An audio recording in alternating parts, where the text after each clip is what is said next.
Hey guys, Brian here, learning silver and gold. I wanted to do a little bit more in-depth video, focus more on goldbacks. And so I mentioned it a little bit in my previous video, although I didn't really put it in the description. I didn't really put goldbacks in there at all in the title or description of it. So I thought it might be a good time to again do a little bit more in depth on my thoughts on goldbacks. And let me be very clear here. This is not financial advice. I'm not a financial advisor, nor do I want to be. But these are just my thoughts, my experience with goldbacks. And it was something that I looked into a while back. I only have these two. So I've only got two of the $1 Utah goldbacks. So just in looking at, let me mention the pros first. There's more cons in my opinion, but let me do the pros first. And the first thought is that it is considered a gold currency. Okay, there is a little bit of gold in these, so that's definitely a pro when we're looking at anything that's has real money involved in it. It's what our creator gave us for money, and gold especially. Silver would be the secondary. And so that's obviously a positive. Anytime you have gold involved in a currency, that's definitely a gold star for that. So definitely good there. They're beautiful in terms of design. And I'll kind of move this up here. But in terms of some of the designs, they're quite striking in terms of beauty. Now the back of these could be less desired, in my opinion, since it's really just kind of like a shadow of the front. But in terms of the front of these, they've got some really beautiful imagery and stuff on them if you like that kind of thing. Okay.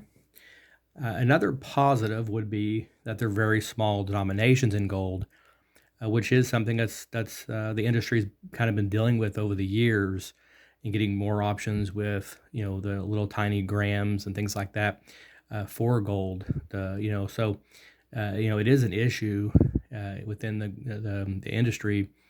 And then when things get that tiny, it gets it gets a little bit more worrisome for me anyway. I get a little more worried about I don't have any things like gram of golds even, because I'd be afraid of losing it, or the kids getting it and end up on the floor or the trash and vacuumed up or whatever. I just don't really deal with that unless it was a bigger one of the ones that snap off, maybe those kind of things. I could see that if you're willing to pay the premiums on it, perhaps, then that may be something to look at. But this is really what I've mostly been dealing with in gold, is more of foreign currencies, pre-33 gold is really what I kind of focus on. So, so the small denominations is good. They've got the goldbacks. They do have. So they got these are just $1, but they have 1, 5s, 10s, 25s, and 50s. I believe the last I know, those are the only bills they had.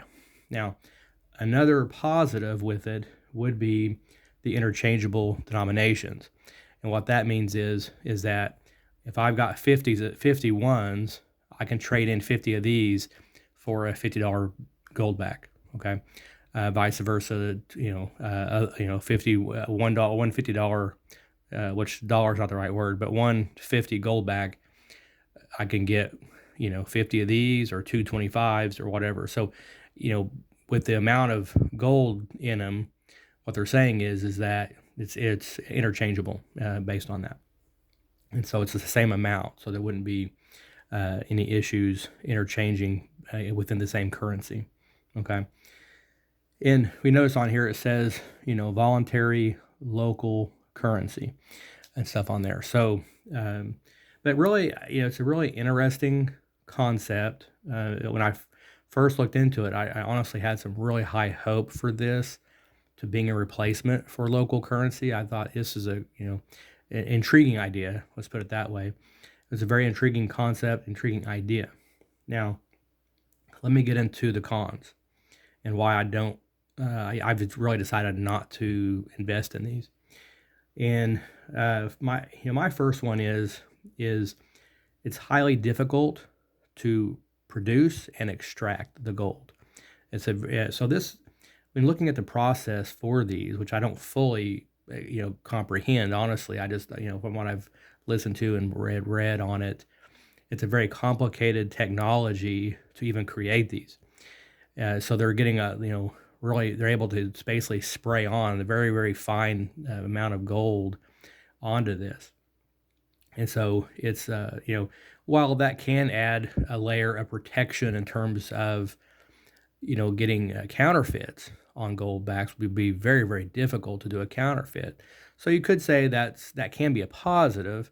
However, it can also be a negative, especially if we're facing an energy crisis situation. Then what happens when production ceases on goldbacks in general? What happens? Not to mention, if as people find out they can't extract the gold, even if they can extract it at such a small amount, it may not be worth. It's not going to be worth the cost to extract the gold. That's my point. Okay, so if it's not worth the cost of extracting the gold, then probably a lot of people are going to be more apt to not accept it, in my opinion. So this is really my number one con because of that. Just knowing the markets and things, I just think that'd be my number one reason to, just be real reluctant to put a lot of money into these. All right, so number two con would be low usage and familiarity. Okay, which I'm doing a video on them for a reason. It's still pretty new, especially if you're not in one of the states that they have rolled this product out, which I'm in Oklahoma, and we don't have an Oklahoma Goldback. And so this is Utah. They have Nevada, and I think one or two other states. I think New Hampshire, I think, is one of them. So there's only like 3 states that have rolled this out. And so with that, it's really, I think it's really made a low usage involved in these. And I've talked to some local coin shops about these before in the past when I was researching it, and they were, some of them that were, even the owner was very unfamiliar with the product, which that really concerned me. Some of them have started they've started to pop in the stores over the last, I'd say, maybe 18 months or so. I started seeing more of them, but not on a massive scale either. It's not like I don't go to the coin shop and see a whole bin full of these by any means. Or I think it's very limited, especially in my state. Now, if I were in Utah, maybe it'd be a little different. I would guess that there's more circulation and people taking this. I don't know if it's just the coin shops or what, and the question would be too, how much you're getting out of it. If you were to go cash it in, how much are you getting back on it? Because it's a really high premium that you're paying. So, and that's really the third con would be the high premiums. And I know a lot of stackers would probably put the high premiums number one as a con, but for me, those other two issues are even more important because if it's something that, if it is truly becoming a local currency for me to spend, and it had gold in it where I'm able to retain some value there, if it was something that was highly usable and something that I would even be willing to accept in return for something, a service or goods, then it might be worth a premium at some point. But with the usage and familiarity being so low for me and my state especially, it doesn't really make a lot of sense. I don't see the value there. There's no sense in me paying a high premium for something that I really can't do much more with. Okay. So definitely the high premiums, you got to consider that and do the numbers on it and compare it with within your state, the usage and stuff.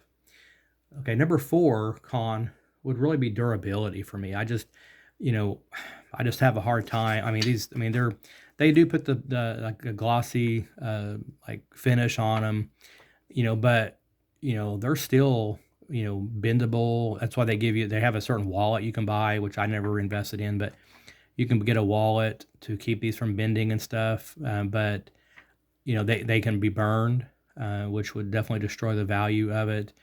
But burning it by itself, from my understanding, does not extract the gold either. So if people are trying to burn these to get the gold out, my understanding is that doesn't work. You're just going to destroy the currency itself.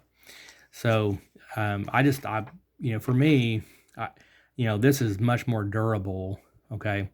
These things have been around forever. Matter of fact, I mean, this is 1927. I've got some other sovereigns in here, 1908. I mean, I've got, stuff in here like much older. So, this talk about durability. It's going to be hard to beat a solid coin, a solid, Now these aren't bullion, but there's enough gold in there to where they're very durable. Okay, and I have the option to put them in airtight cases and stuff too, to even keep them even more clean and polished and stuff too. So, which I like that for my gold. I don't do much of that anymore for my silver, since I went and go to more 90% and just generic rounds mostly. So the durability is definitely an issue for me. And again, I don't like the.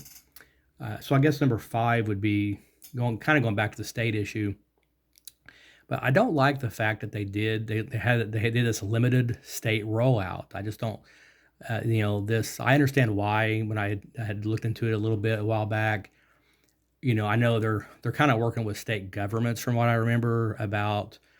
They're trying to get basically. I think they're trying to use it to get like some government funds and all that in order to kickstart the initial surge in the Goldback for that state and stuff. So eventually, if they were to roll out one in my state, then that could make more sense.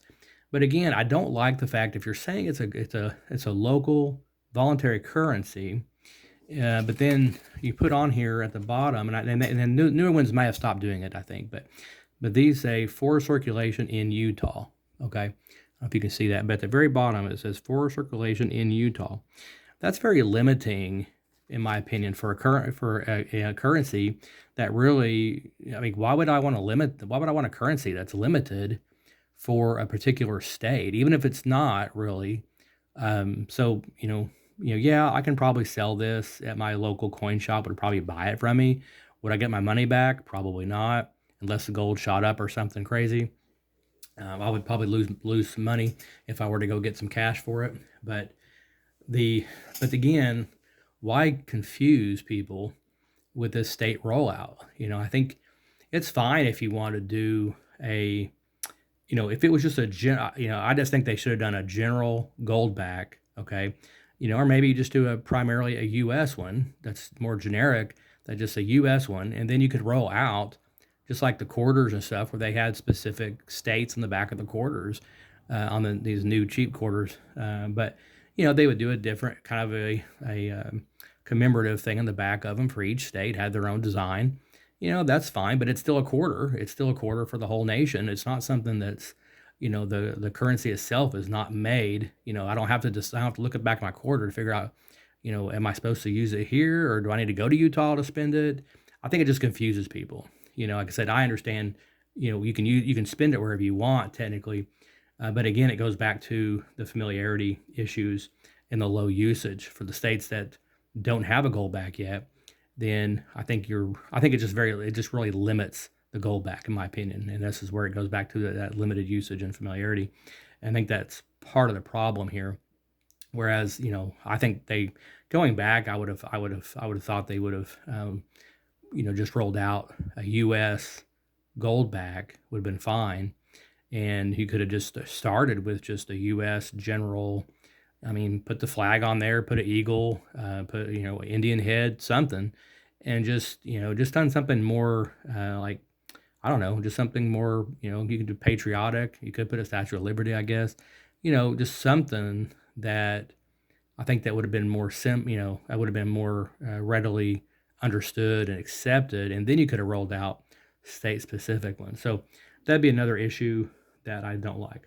And then one more thing is, I would just say too that another option, and I have an account, but I haven't really been using it, but there is a website out there under UPMA, and you can actually, through there, you can actually invest in, like, basically it's an account though, so you can get an account set up with them, and you can put money back from, like for example, like a savings, and you can buy gold, silver, or in this case, you can even buy Goldbacks on their website.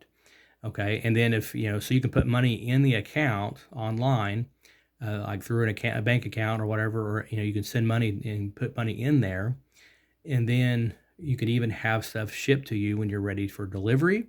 Or there's even an option you can set up a debit card to that account and you can spend your money. You can spend Goldback, silver, or gold. Now, I started shying away from it just because some of the prices on there were kind of high in my opinion. The only good thing is if you want to sell stuff back to them, then they do guarantee the higher premium to sell it back. So, for example, under UPMA, if you were to buy, let's say you were to have some silver eagles or gold eagles, shipped to you. Now you do have to pay the shipping, but let's say you receive those, and let's say a few months or a year goes by, and you need to sell them back, then they guarantee kind of a price to buy it back. They're going to buy it back. It's going to be at their gold price, or they have their own gold price, but it is a little bit higher. And then plus the shipping you got to think about. And so there's some things to think about, but it is something it's interesting to look at and consider. And one advantage would be in that would be not having all your cash tied up in the banking system. That would be in your normal bank.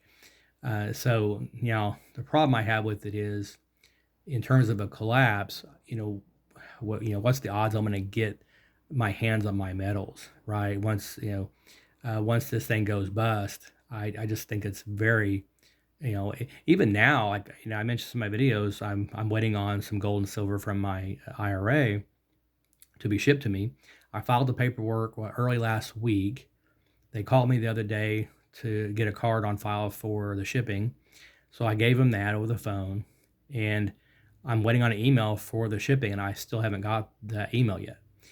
So I'm kind of like, I thought, well, surely by Friday they'll have an email out to me telling me when it ships.